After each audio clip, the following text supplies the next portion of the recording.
하나님 주신 말씀 사도행전 9장 1절에서 9절입니다. 함께 받들어 읽겠습니다. 사울이 주의 제자들에 대하여 여전히 위협과 살기가 등등하여 대제사장에게 가서 다메섹 여러 회당에 가져갈 공문을 청하니 이는 만일 그 도를 따르는 사람을 만나면 남녀를 막론하고 결박하여 예루살렘으로 잡아오려 함이라. 사울이 길을 가다가 다메섹에 가까이 이르더니 오련히 하늘로부터 빛이 그를 둘러 비추는지라. 땅에 엎드러져 들음에 소리가 있어 이르되 사울아 사울아 내가 어찌하여 나를 박해하느냐 하시거늘 대답하되 주여 누구시니이까 이르시되 나는 내가 박해하는 예수라. 너는 일어나 시내로 들어가라. 내가 행할 것을 내게 이룰 자가 있느니라 하시니 같이 가던 사람들은 소리만 듣고 아무도 보지 못하여 말을 못하고 서 있더라. 사울이 땅에서 일어나 눈은 떴으나 아무것도 보지 못하고 사람의 손에 이끌려 다메섹으로 들어가서 사흘 동안 보지도 못하고 먹지도 아니하니라. 아멘. 제목 같이 읽어봅시다. 시작. 우리 인생에도 다소가 있다. 사도행전 9장은 위대한 사도, 물론 예수님으로부터 배운 말은 없지만은 이방인의 사도로 부름받았던 이 사울, 나중에 바울이 되는 거죠. 나는 내가 박해하는 예수라, 이렇게 빛으로 그리고 말씀으로 임하시는 그 분이 바로 자신이 그동안에 엄청나게 죽이고 박해했던 예수였다는 사실이 그 앞에 나타나자 그의 인생의 가장 충격적인 사건이 되었고, 이 예수님과의 만남이 그의 인생을 180도 터닝시키는 터닝 포인트가 되었다는 것입니다. 1절부터 보시면 사울이 주의 제자들에게 대하여 여전히 위협과 살기가 등등해서 대제사장에 갔다는 것입니다. 이거는 아까 7장 말미에서부터 연결되는 거예요. 7장 말미부터 연결이 되는데 중간에 8장에 빌립 이야기가 나오는 바람에 조금 밀려난 거죠. 다메섹 여러 회당에 가져갈 공문을 청하니 이는 만일 그 도를 따르는 사람 만나면은 남녀를 막론하고 결박해서 예루살렘으로 잡아오기 위함이었습니다. 예루살렘에서 다메섹까지는 약 240km 정도 떨어져 있습니다. 서울에서 대전 정도 됩니다. 서울에서 대전 정도 한 200km 좀 넘습니다. 그곳에는 약 4만 명의 유대인들이 살고 있었고, 그 유대인들은 결국은 흩어진 디아스포라 유대인들이었습니다. 그 4만 명이 사는 가운데 약 회당은 30개 정도가 있었다고 합니다. 그러니까 한 1000명당 회당이 하나 정도 있다고 하겠죠. 근데 사울은 유대계의 열심히 특심이었죠. 그래서 하나님께서는 이 열심히 특심이 정말 아까 조금 전에 오전에 예배 드렸던 에티오피아 내시가 열심히 특심이었잖아, 그죠? 웬만하면 그게 수천 킬로 떨어진 그곳에서 그냥 지려고 말지 돈과 경비를 들여가지고 예루살렘까지 제대로 성전 안으로 들어가지 못하면서 갔다는 거 얼마나 열정이 큰 겁니까, 그죠?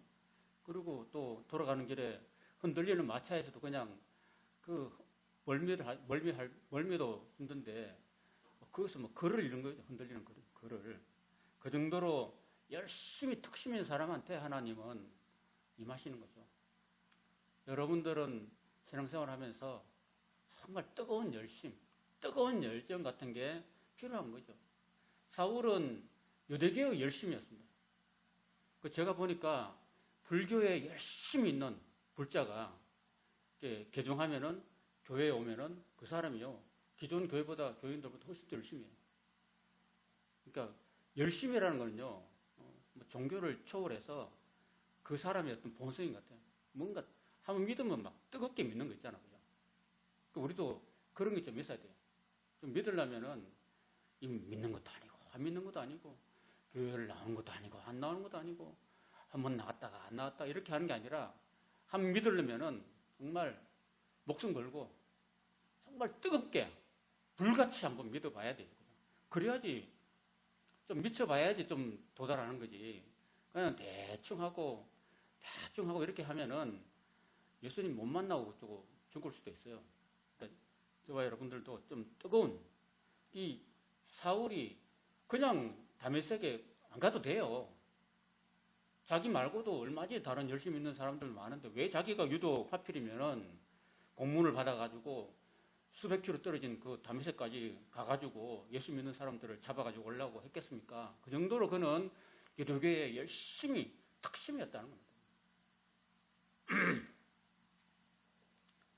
요한계시를 보면은 라오디게아 교회가 있어요. 아시아 7개 중에서 라오디게아는요 이렇습니다. 잘 보세요. 제가 지도는 준비 안 했지만은 히에라폴리스라는 곳이 있어요. 거기서 뜨거운 온천수가 솟아나요. 그 온천수 물이 쭉 내려와요. 그리고 저기 골로새에서 눈 녹은 얼음물이 쭉 내려와요. 그러면 보세요. 이 차가운 눈 녹은 얼음물하고 뜨거운 온천수하고 딱 부딪혀가지고 만나는 곳이 라오디게아예요. 그럼 물이 어떻게 될까요? 이거는 뜨뜻미지근하게 된 거죠. 그건 차지도 않고 뜨겁지도 않아요. 그 물이 차지도 않고 뜨뜻미지근하니까 교인들도 라오디게아 그 사람들도 신앙이 차지도 않고 뜨겁지도 않고 뜨뜻미지근한 거예요. 그냥 믿는 것도 아니고 안 믿는 것도 아니고 그냥 교회를 나오는데 저게 믿는 것인지 안 믿는 것인지 모르고 그냥 술에 술 탄 듯 물에 물 탄 듯 그런 거예요. 그러니까 예수님께서 이런 말씀하십니다. 내가 네 행위를 안 오니 내가 차지도 아니하고 뜨겁지도 아니하로다. 내가 차든지 뜨겁든지 하기를 원한다. 네가 이같이 미전해서 뜨겁지도 아니하고 차지도 아니하니까 내 입에서 너를 뭐 한다고요? 토해서 버릴 것이라고 합니다. 그러니까 우리도 예수 믿을 때 우리가 예수 믿고 교회에 와서 신앙생활을 하고 하지만은 또 미지근하면 예수님이 뱉어버립니다. 뱉어버려. 너는 정말 토할 것 같다. 나가라고 뱉어버릴 수도 있어요. 그러니까 오늘 뭔가 좀 뜨거운 열심을 가지고 그냥 아니면 사울처럼 그냥 막 예수 믿는 사람 막 다메섹까지 가지고 쫓아가가지고 다 잡아와가지고 죽이든지 아니면 믿으려면 막 죽기까지 막 사랑하고 믿든지 이렇게 해야 되고요. 뜨거운 열심이 우리에게도 필요한 점이 있습니다. 그 사울이 그렇게 막 미쳐 날뛰면서 다메섹까지 가까이 이르더니 호련히 하늘부터 빛이 그를 둘러 비쳤습니다. 여러분 왜 출발할 때 안 만나주고 왜 다 와가서 이렇게 했을까요? 이 상태를 보십시오. 땅이 엎드려져 들음에 소리가 있어 이르되 사울아 사울아 네가 어찌하여 나를 박해하느냐. 대답하여 주여 누구시니까 이랬지 나는 내가 박해하는 예수다. 만난 거예요. 부활하신 예수님이 사울한테 만나주신 거예요. 왜 만나줬을까요? 사울이 너무나 뜨거운 사람이기 때문에 죄를 내가 탁 이렇게 변화시켜주면은 쟤는 정말 뜨거운 열정적인 그런 복음 전도자가 될 것이라는 것을 예수님이 아신 거죠. 그래서 그런 사람을 뽑아준 거예요, 예수님께서. 지난 시간에 제가 질문하는 자가 대답을 얻는다고 그랬죠. 그죠? 기억나요? 1시간 전에 제가 말씀드렸는데요. 예수님을 만난 사울이 질문을 했어요. 그 와중에서도. 얼떨결에 질문을 2가지 했어요. 첫 번째는 한번 따라 봅시다. 주님, 당신이 누구십니까? Who are you, Lord? Who are you, Lord? 영어로. 당신은 누구십니까? 내 앞에 나타나신 당신은 누구십니까? 물어봤어요. 그러면서 그 나타나신 신적 존재에 대해서 그가 질문을 던졌습니다. 그래서 지금 사울은 바로 그 자기 앞에 나타난 그 예수 믿는 사람을 핍박한 것이 누구를 핍박한 거라고요? 예수를 핍박한 거예요. 예수 믿는 사람을 괴롭게 하면은 누구를 괴롭게 하는 거라고요? 예수님을 괴롭게 하는 거예요. 교회를 핍박하는 사람은 교회 머리이신 예수님을 핍박하는 거예요. 여러분이 교회를 사랑하면 누구를 사랑하는 거라고요? 예수님을 사랑하는 거예요. 왜? 예수님은 교회의 머리시니까. 그래서 지금 자기 앞에 나타나신 그 예수님한테 누구십니까? 물어봤을 때 예수님이 바로 대답하십니다. 나는 네가 박해하는 예수다. 이걸 탁 들었을 때 사울은 지금까지 뭔가 내가 잘못 살아왔구나 하는 자신을 발견하게 되는 거죠. 그 발견이 바로 자기 인생을, 지금까지 살아왔던 인생을 다시 터닝하는 그런 터닝 포인트, 변곡점이 된 거죠. 저와 여러분들도 교회를 다니면서 제일 해야 될 질문이, 주님, 당신은 나에게 있어서 누구십니까? 라고 물어봐야 돼요.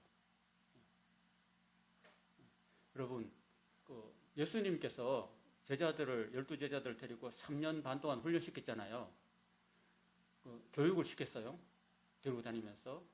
그러면서 마지막에 졸업을 할 때 졸업시험을 쳤어요. 여러분, 대학교 다니면 졸업시험 있죠? 졸업시험 치는데, 문제가 두 문제였어요. 첫 번째는 그냥 본 문제 아니고 예비 문제. 그냥 시험, 그냥 예비 문제로. 다른 사람들은 나에 대해서 어떻게 뭐라고 하더냐 이렇게 물어본 거예요. 그러니까 제자들이 예레미야라고 합디다, 아니면 다니엘이라고 합디다, 아니면 선지자 중에 하나라고 합디다 이렇게 얘기했거든요. 이제 본 질문 들어갑니다. 예수님께서 너희는 나를 누구라고 하느냐. 이게 졸업시험 문제였어요. 어디로 졸업여행 가느냐. 물이 좋은 갈릴리 북쪽에 있는 가이사랴 빌립보, 거기가 물이 막 찰찰찰 흘러 넘치거든요. 거기가 휴양 도시입니다. 거기 가가지고, 거기는 타니아사라는 그 로마 신이 있는 곳이에요. 그 로마 신전에 가가지고, 그 로마 신전 앞에서 예수님께서 세상 사람들이 다 신이라고 믿는 그 탄신 앞에 가가지고 제자들한테 이렇게 질문하신 거예요. 그럼 3년 동안 교육시켜놨는데 답이 나올까요? 안 나올까요? 누가 답을 했을까요? 그 제일 수제자라고 할 수 있는 시몬 베드로가 대답하여 가로되 주는 그리스도시요 살아계신 하나님의 아들이십니다 라고 정답을 얘기한 거예요. 그건 베드로가 똑똑해서 그랬을까요? 그게 아니라 예수님께서 말씀하시기를 바요나 시몬아 네가 복이 있다. 이것을 알게 한 것은 사람이 아니라 하늘에 계신 내 아버지의 성령이시라고 말씀하십니다. 그러니까 하나님의 성령께서 베드로한테 가르쳐 주시는 거예요. 우리가 신앙생활을 하면서 교회를 다니면서 날 구원하신 예수님이 누군자를 깨닫는 건 여러분이 그냥 공부해서 깨닫는 게 아니에요. 하나님의 성령께서 여러분들의 마음을 열어주셔가지고 가르쳐 주시고 밝혀 주시고 깨달아 주셔야 되는 거예요. 아까 제가 그 성도 한 분의 이야기를 들었죠. 아무리 성경을 읽고 뭘 읽어도 자기가 안 깨달아지는 거죠. 근데 그 사반의 십자가라는 책을 읽으면서 하나님의 성령께서 그 마음을 열어주시고 깨닫게 해주시니까 맨날 봐왔던 예수님의 그 초상화가 자기 마음속에 들어온 거죠. 그죠? 자기 눈 속에 들어오잖아요. 그 순간, 그 깨달음의 순간에 성령께서 저와 여러분의 마음을 열어주시고 깨닫게 해주시는 거예요, 여러분. 그 다음에 두 번째 질문을 합니다. 지금 여기 사도행전 9장에는 안 나오지만은 사도행전 22장 10절에 보면은 사도 바울이 예수님께 한 가지 질문을 더 해요. 그게 뭐냐 하면은 한번 따라해 볼까요? 주님, 내가 무엇을 하며 살아야 됩니까? 그 질문을 합니다. 주여, 무엇을 하리이까? 이에 대해서 예수님께서는 이제 금방 대답하지 않으시고, 이거는 이제 금방 대답한 게 아니라 여러 사람을 통해서 루트를 통해서 이제 차근차근 대답해 주십니다. 6절에 너는 일어나 시내로 들어가라. 네가 행할 것을 너에게 이룰 자가 있느니라. 이렇게 대답하셨던 것입니다. 여러분, 저와 여러분이 인생 살아가면서, 특별히 예수 믿고 살아가면서 우리가 이 두 가지 질문을 던져야 되고, 이 두 가지 질문에 대해서 하나님께서 저와 여러분 각자에게 주시는 질문에 대답을 우리가 얻어야 되는 거예요. 그 대답을 내가 얻고 깨달으지만에 내가 예수님을 위해서 내가 살아갈 수 있는 거고, 내가 무엇을 하면서 살아가야 되는지를 내가 깨닫게 되고, 그 삶에 내 남은 삶을 헌신할 수 있고, 내가 그걸 위해서 열심히 죽을 때까지 살아갈 수 있는 이유가 생기는 거예요.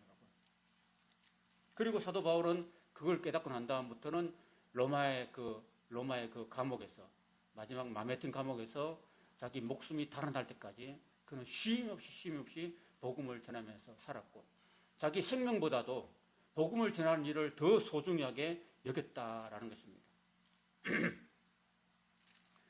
자, 근데 같이 가던 사람들은 소리만 듣고 아무도 보지 못하고 말을 못하고 서 있었습니다.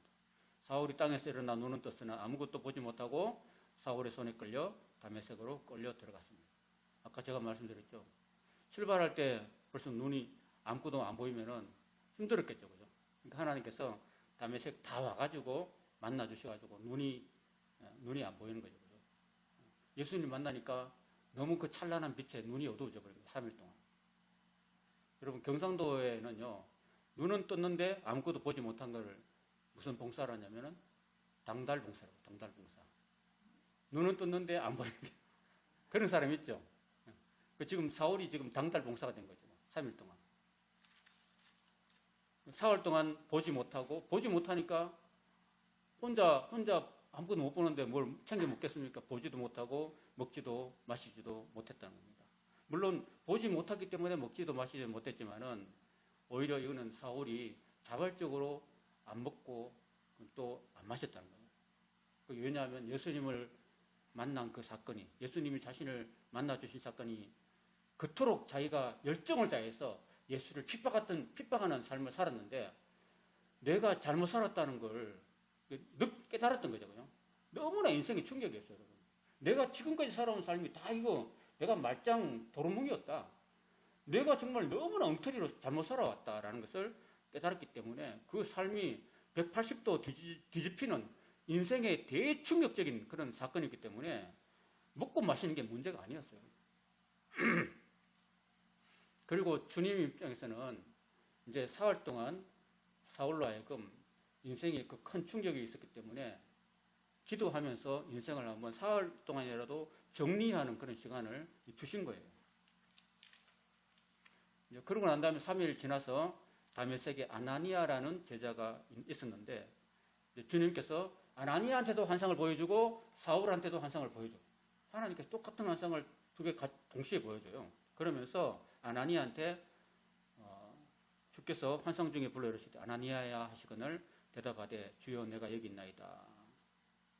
근데 사도행전 22장 12절에 보면은 이 아나니아에 대해서 이야기하고 있는데 아나니아가 어떤 사람이냐면은 다메섹에 사는 모든 유대인이 칭찬하는 사람이었다고 이야기하고 있습니다. 그러니까 하나님은 어떤 사람을 일을 시킬 때에 칭찬받는 사람을 들어서 쓰는 거예요. 모든 사람들에게 인정을 받고 또 덕망이 있고 이런 사람을 하나님이 불러서 사용하시는 거예요. 맨날 거짓말만 하고 사기나 치고 못된 일을 그런 사람들은 주님이 안 쓰세요. 주님이 쓰시는 그런 그릇이죠.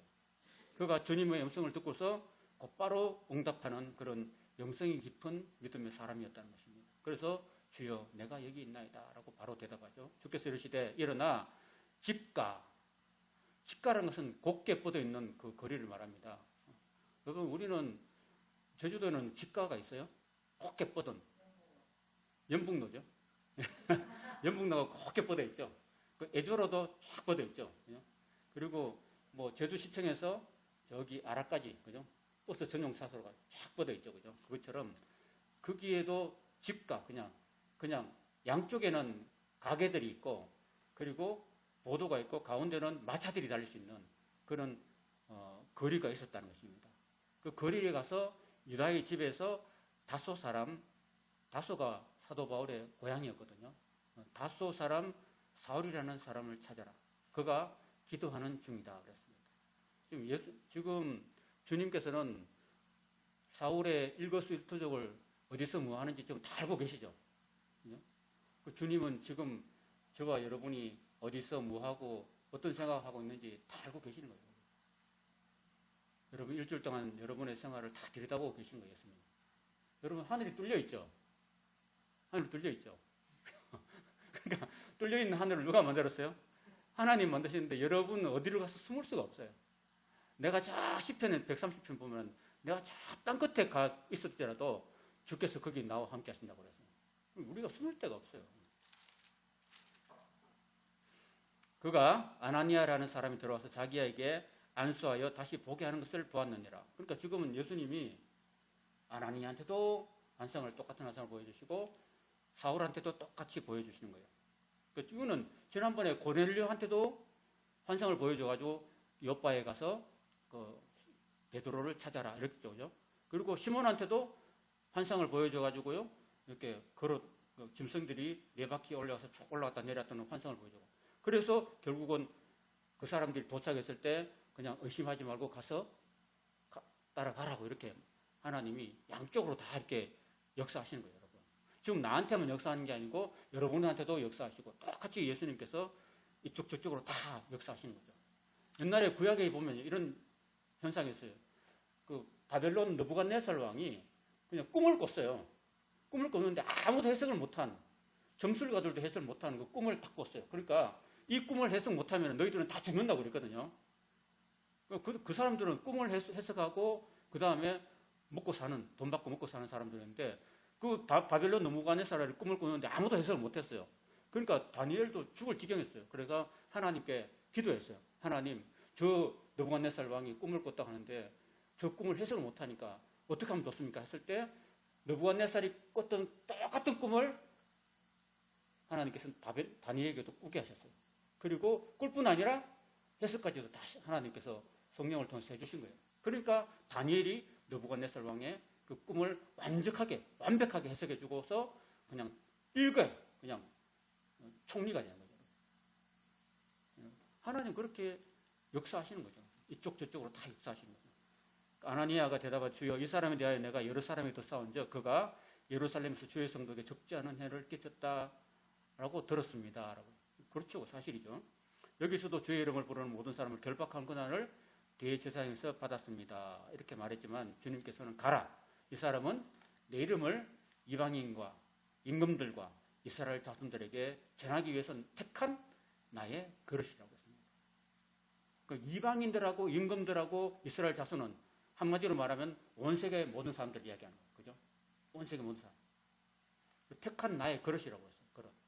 그 예수님은 사람을 향해서 그릇이라고 해요. 그릇. 저와 여러분을 향해서 그릇이라고 해요. 그릇. 그릇인데 여러분 그릇에는 여러 가지 종류가 많겠죠. 또 뭐 나무로 만든 그릇도 있고 사기로 만든 그릇도 있고 또 스텐으로 만든 여러 가지 그릇도 많고 용도가 다양하죠. 그렇지만은 이 사울이라는 이 사람은 예수님이 택한 예수님의 그릇이라고 이야기하고 있습니다. 이 그릇은 뭘 담아요? 그릇에는 뭘 담아야 됩니까? 우리는 다 하나님 앞에 그릇인데 우리 그릇 안에는 뭘 담아야 가장 소중할까요? 예수님을 담아야 됩니다. 우리 안에. 그래서 사도 바울은 이 보배를 예수님이라는 보배를 나의 이 질그릇에 담았다고 이야기하고 있어요. 여러분 우리는 질그릇이죠. 흙으로 만들어졌으니까. 그죠? 참 그게 표현이 맞는 것 같아요. 사울은 예수님을 자기를 구원하신 그 예수님을 자신의 그릇 안에 담고 살았다는 것입니다. 여러분 그릇에다가 이 질그릇에다가 다이아몬드를 담았어요. 그러면은 그릇이 소중해요? 다이아몬드가 소중해요? 다이아몬드가 소중하죠? 근데 그릇이 없다면 어떻게 돼요? 다이아몬드도 담을 데가 없는 거죠. 그러니까 우리도 마찬가지예요. 우리도 나는 질그릇같이 보잘것 없지만은 내 안에 보배가 예수님이라는 보배를 담고 있기 때문에 내 존재 자체가 귀한 거예요. 예? 내 안에는 영원하신 생명의 주님이 안에 계시기 때문에 나는 보배롭고 소중한 존재라는 것입니다. 여러분. 그러니까 여러분의 생명을 여러분 소중히 여기시길 바랍니다. 내 안에 주님이 계시기 때문에. 그래서 나는 주님이 계시기 때문에 내 안에 하나님이 계시기 때문에 내 안에 성령이 계시기 때문에 나는 성령의 전이 되고 하나님의 전이 되는 거예요. 그리고 그 하나님은 영원하신 분이에요. 영원하신 분. 그래서 사도 바울은 고린도후서 4장 8절에 이렇게 고백합니다. 한번 따라해 볼까요? 우리가 주목하는 것은 보이는 것이 아니요. 보이지 않는 것이니 보이는 것은 잠깐이요. 보이지 않는 것은 영원함이니라. 그렇습니다. 우리는요. 영원하신 잠깐 있다가 썩어지고 말 그런 짧은 그런 육신적인 것이 아니라 우리가 주목하는 것은 영원한 것이에요. 영원한 것. 예수님이 영원하고 하나님이 영원하고 천국이 영원하기 때문에 우리는 영원한 생명을 내 안에 담고 있기 때문에 내가 소중한 것이고 우리가 항상 바라보고 주목해야 될 것은 바로 영원한 것. 없어지지 아니하는 영원한 가치 있는 나라, 천국을 우리가 항상 소망하고 살아야 된다는 거예요. 여러분, 내가 지금 운전하고 가다가도 버스를 타고 가더라도 내가 언제 어떤 사고로 죽을지 모르거든요. 그렇죠? 근데 그렇게 세상에서 그냥 바둥바둥 살고 거기에 목매달고 살 수는 없는 거죠. 그죠?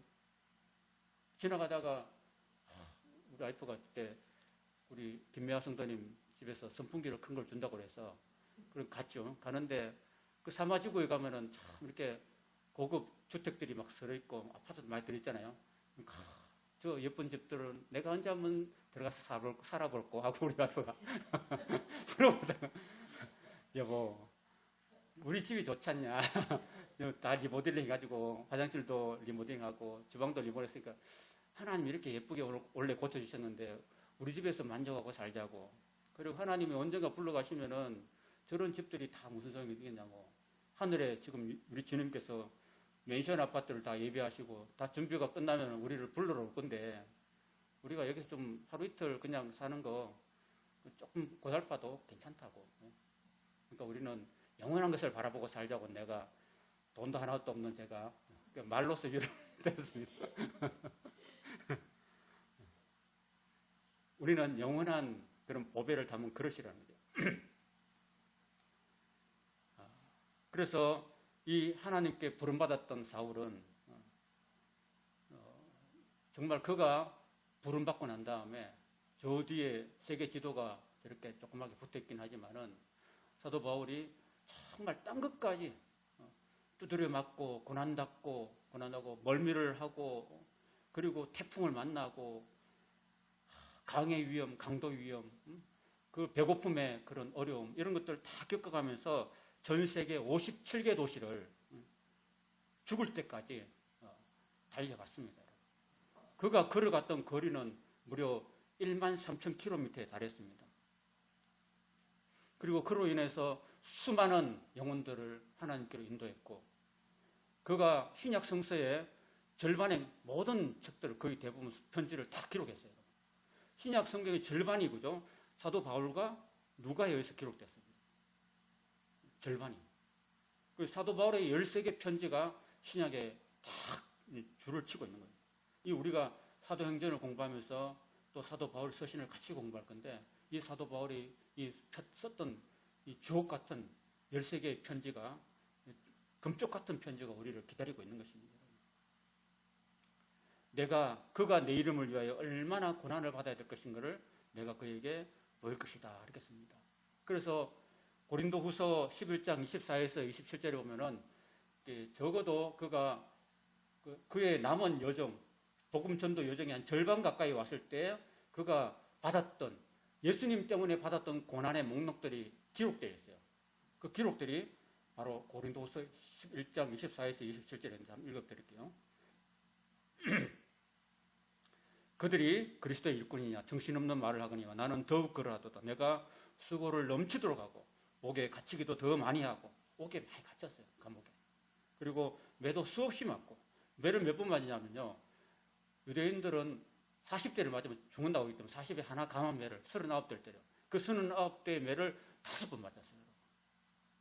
보통 사람 같으면은 애들 같으면 10대는 맞아도 죽는데 그것도 참 하나님께서 그 사도 바울의 그 목숨을 찔기게 했는가 봐요. 아주 찔기게. 가죽끈처럼 찔기게 해가지고 그 매를 40에 하나 감한 매를 5번 맞고도 살아남았어요. 그리고 여러 번 죽을 뻔했었고 유대인들에게서 방금 말한 그 매를 이렇게 맞았고요.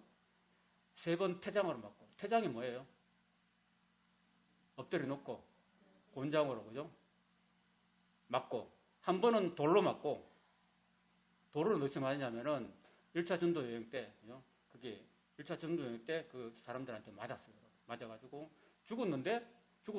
갖다 내버렸는데 부시시 일어나가 다시 죽었던 그 자리에 또 가서 복음을 전하는 그런 놀라운 모습을 보여줍니다. 그래서 3번 파선했대요. 배를 타는 걸 얼마나 힘들었는지 몰라요. 그리고 나중에 그 3차 전도 여행 때 이렇게 예루살렘에 흉년이 들어가지고 자기가 개척했던 교회들에 가가지고 헌금을 해요. 헌금을 해가지고 그 금액을 헌금해가지고 배 타고 그냥 딱 가면은 예루살렘이 그냥 바로 가는데 배가 얼마나 흔들리고 멀미를 많이 했던지 배를 안 타요. 배를 안 타고 어떻게 했냐면 걸어가요. 이 먼 거리를 수천 킬로를 걸어가는 거예요. 왜 그렇게 했냐면은 타선하고 멀미하고 그런 고통을 당했던 겁니다. 일주야를 깊은 바다에서 지냈다고. 근데 여기서 일주야를 깊은 바다에서 지냈다는데요. 나중에 이제 더 14일 동안 정말 햇빛도 달빛도 별빛도 없는 그런 지중해 바다에서 그냥 지냈던 적도 있었습니다. 유라굴로는 광풍을 만나가지고 얼마나 이렇게 주님을 위한 복음을 위한 그 여정에서 이렇게 고난을 많이 당했었나 이거. 우리는 예수님 때문에 그렇게 고난 받은 적 있어요? 예수 믿는다고 이렇게 받은 고난 우리 하나도 없죠. 그 하나님 앞에 설 때 우리는 얼마나 부끄럽습니까, 그죠? 여러 번 여행하면서 강의 위험과 강도의 위험과 동족 유대인들이 그렇게 맨날 죽이려고 따라왔었어요. 그리고 이방인들이 죽이려고 했고 신의 위험과 강야의 위험과 바다의 위험과 거짓 형제 중의 위험을 당하고 또 수고하며 애쓰고 여러 번 자지 못하고 줄이며 목마르고 여러 번 굶고 춥고 헐벗었다고 이야기하고 있습니다. 이렇게 사도 바울은 자기를 만나주시고 자기를 구원해 주신 그 예수님을 위해서 이렇게 고난당하면서 목숨 걸고 그는 복음을 전하는 사도가 되었다는 거예요. 이 사도 바울을 이야기를 보면은 우리는 너무너무 부끄럽고 참 미천한 것을 보게 됩니다. 이 성경을 읽다 보면은 내가 이렇게 살아도 되는가? 이렇게 고난 없이 살아도 되는가 하는 생각을 하게 됩니다. 그래서 그는 하나님의 생명의 복음을 전하는 것이 무엇보다도 귀했기 때문에 자기는 목숨까지도 아끼지 않고 자신을 구원해 주신 예수님을 위해서 목숨까지 다 내놓으면서 그렇게 땅 끝까지 복음을 전했던 겁니다. 그래서 예수님은 이런 사람한테 이런 상을 내리십니다. 마태복음 5장 10절에 12절 이렇게 말합니다. 의를 위하여 박해를 받는 자는 복이 있나니 천국이 그들의 것입니다. 나를 말미암아 너희를 욕하고 박해하고 거짓으로 너희를 거슬려 모든 악한 말을 할 때는 기뻐하고 즐거워하라. 하늘에서 너희의 상이 큽니다. 17절 아나니아가 떠나 그 집에 들어가서 그에게 안수하여 이르되 형제 사울아 주고 내가 오는 길에서 나타났던 예수께서 나를 보내어 너로 다시 보게 하시고 성령으로 충만하게 하신다. 아니 즉시 사울의 눈에서 비늘 같은 것이 벗어져 다시 보게 된지라. 일어나 세례를 받고 음식을 먹음에 강건하여 지니라. 사울이 다메섹에 있는 제자들과 함께 며칠 있을새 적시로 각회당에서 예수가 하나님 아들심을 전파하니 듣는 사람이 다 놀라 말하되 이 사람이 예루살렘에서 이름을 부르는 사람을 멸하는 자 아니냐? 여기 온 것도 그들을 결박하여 대제사장들이 끌어가고자 함이 아니냐 하더라. 사울은 힘을 더 얻어 예수를 그리스도라 증언하여 다메섹에 사는 유대인들을 당혹하게 했다는 것입니다. 자, 여러 날이 지남에 했습니다. 여러 날은요 하루 이틀이 아니고 3년을 가리킵니다. 3년. 여러 날 지나니까 한 2, 3주 지난 게 아니라 갈라디아서 1장 17절 18절에 보면은 다메섹에서 예수님 만나고 난 다음에 그는 아라비아로 갔다고 해요. 아라비아로 갔다가 거기서 3년 동안 자신의 그 신학과 자기네 사상을 새롭게 정리하는 시간을 가졌다는 거죠. 그리고 난 다음에 다시 다메섹으로 돌아왔다는 거죠. 그래서 다메섹을 거쳐가지고 예루살렘에 되돌아간 것은 3년 후라고 밝히고 있다는 겁니다. 그렇게 3년 동안 워낙 이 사울이 다메섹에 있는 유대인들에게 복음을 전하니까 많은 사람들이 이제 예수를 믿게 되는 거죠. 그리고 이 사울 때문에 사울이 전하는 예수님 때문에 거기 사는 유대인들의 마음이 많이 흔들렸기 때문에 이걸 방지하기 위해서는 거기 있는 유대인들이 사울을 죽일 수밖에 없다라는 그렇게 생각을 하고 모여가지고 공모했다는 겁니다. 그런데 그 계교가 사울에게 알려졌습니다. 그들이 죽이려고 밤낮으로 성문까지 지켰는데 어떻게 탈출했을까요? 그의 제자들이 밤에 사울을 광주리에 담아서 성벽에 달아 내렸다는 것입니다. 지금도 그 다메섹에 가보면요, 사울이 이렇게 광주리에 담겨가지고 내려왔던 그 광주리를 지금도 갖고 있다고 합니다. 그때 광주리는 아니겠죠, 그죠? 2000년이 지났으니까. 거기 사람 한 2명 정도가 들어갈 수 있대요. 들어가가지고 그 성벽에서 광주리에 담아가지고 그 한밤중에 아무도 모르게 사울을 이제 제자들이 담아가지고 탈출시켰다는 겁니다. 거기도 하나님의 제자가 있는 거죠. 사울이 그래서 탈출해서 예루살렘에 가가지고 제자들을 사귀고자 했지만은 제자들도 그 사울이 옛날에 자기를 죽이고 박해했던 사람이기 때문에 안 믿었어요. 제자들을 사귀려고 했지만은 안 믿었다는 겁니다. 하도 옛날에 악행을 많이 했기 때문에. 근데 참 중요한 거는 바나바라는 사람이 데리고 사도들에게 가서 그들에게 그가 어떻게 주를 보았는지, 주께서 그에게 말씀하신 일과 다메섹에서 그가 어떻게 예수 이름으로 복음을 담대히 전했는지를 잘 말해줬습니다. 다행히 사도들, 거기 있었던 베드로와 주님의 동생 야고보가 그 말을 잘 받아들였습니다. 그거는 바나바가 원래 워낙 평소에 진실되고 신뢰성이 있었기 때문에 그 말을 그대로 믿었던 거죠. 그래서 사울이 제자들과 함께해서 예루살렘에 출입하며 또 주 예수 이름으로 담대히 말하고 헬라파 유대인들과 함께 말하며 변론하니 그 사람들이 또 죽이려고 애썼다는 것입니다. 여기 죽이려고 힘썼다 하는데 힘썼다는 말이 헬라 원어에 보면은 에피케이레오. 그는 한 번 죽이려고 했던 게 아니라 계속해서 미완료로 계속 죽이려고 했다는 겁니다. 그래서 너무나 계속 죽이려고 했기 때문에 더 이상 사도 바울이 예루살렘에 있을 수가 없어가지고 어떻게 했냐면은 형제들이 알고 가이사랴로 데리고 가서 다소로 보냈다는 것입니다. 다소가 어디예요? 사울의 고향. 고향에 가면 그래도 안전하겠죠. 그리고 결국은 고향으로 보내졌다는 것입니다. 오늘 제목이 뭐죠? 기억나요? 우리 인생에도 다소가 있다. 우리 인생에 다소가 있다고 그랬습니다. 여러분 갈라디아서 2장 1절에 보면 이 사울은 이때 예루살렘에서 고향으로 낙향한 지 다소로 간 지 14년 후에 바나바와 함께 디도를 데리고 다시 예루살렘으로 왔다고 이야기하고 있습니다. 그러니까 다소에 가서 몇 년 있었죠? 14년인데 1년은 바나바와 함께 안디옥 교회에서 있었기 때문에 다소에서는 13년을 있었던 겁니다.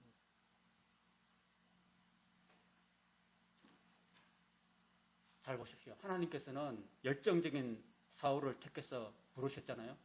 그 열정적인 사울을 그냥 곧바로 사용한 게 아니었습니다. 아라비아에서 3년 동안 그리고 고향 다소에서 13년 동안 그를 진득하게 담가놨어요.